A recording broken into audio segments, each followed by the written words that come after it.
s'exprimant lundi 19 mars devant le Conseil de sécurité après sa récente visite en RDC, le secrétaire général adjoint aux affaires humanitaires de l'ONU, Mark Lowcock a estimé que sans l'assistance humanitaire, les choses seraient encore pires dans le pays. Le secrétaire général adjoint aux affaires humanitaires de l'ONU a commencé son intervention en mentionnant l'histoire de Moisy, une Congolaise réfugiée dans le camp de Kalmi qu'il a rencontrée lors de sa mission et dont l'un des enfants, Shabani, au ventre gonflé, est apparu dans les médias. Madame Moisy, a poursuivi le secrétaire général adjoint, fait partie des 4,5 millions de personnes actuellement déplacées en RDC, soit la plus importante population déplacée en Afrique. En outre, 680 000 Congolais ont fui vers les pays voisins. En RDC, la situation humanitaire est complexe et immense. Plus de 13 millions de Congolais dépendent aujourd'hui de l'aide humanitaire pour survivre, soit 50% de plus qu'en 2017. Environ 7,7 millions de Congolais souffrent d'insécurité alimentaire grave, une augmentation de 30% en un an tandis que plus de 2 millions d'enfants souffrent de malnutrition grave. En plus de la crise des déplacés alimentaires, le vaste pays d'Afrique centrale doit également faire face à l'éclatement d'épidémies comme celle de choléra, la plus violente depuis 15 ans dans la région. À cela s'ajoute, ce qu'M. Lowcock a qualifié d'épidémie de violence sexuelle.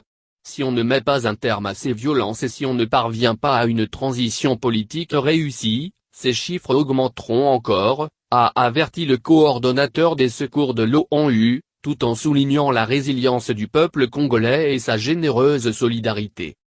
Sans l'assistance humanitaire, les choses seraient encore pires, a poursuivi le secrétaire général adjoint. Il a rappelé que cette aide avait pu atteindre l'an dernier quelques 4,5 millions de dollars et a dit espérer en atteindre 10,5 millions en 2018, malgré les réticences et obstacles bureaucratiques. M. Lowcock a à cet égard mentionné la signature dans la province du Tanganyika d'un accord entre le gouverneur local et le coordonnateur humanitaire en RDC, qui vise à réduire les taxes et autres obstacles bureaucratiques. Aide humanitaire, les contributions financières doivent être importantes et immédiates.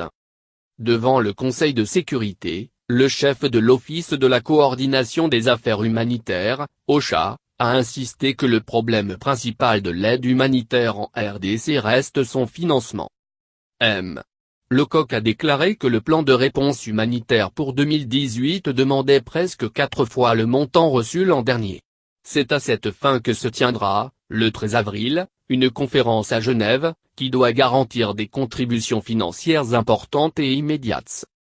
Le chef de l'humanitaire de l'ONU a demandé aux États membres du Conseil de sécurité de veiller à ce que la situation humanitaire en RDC figure à l'ordre du jour de leur gouvernement et que ces derniers apportent leur contribution le 13 avril.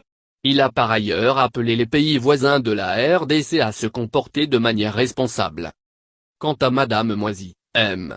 Lowcock a expliqué aux membres du Conseil que ses souhaits étaient de se réinstaller, d'avoir un petit lopin de terre à cultiver et que ses enfants puissent aller à l'école. Ce n'est pas trop demandé, n'est-ce pas ? A-t-il conclu.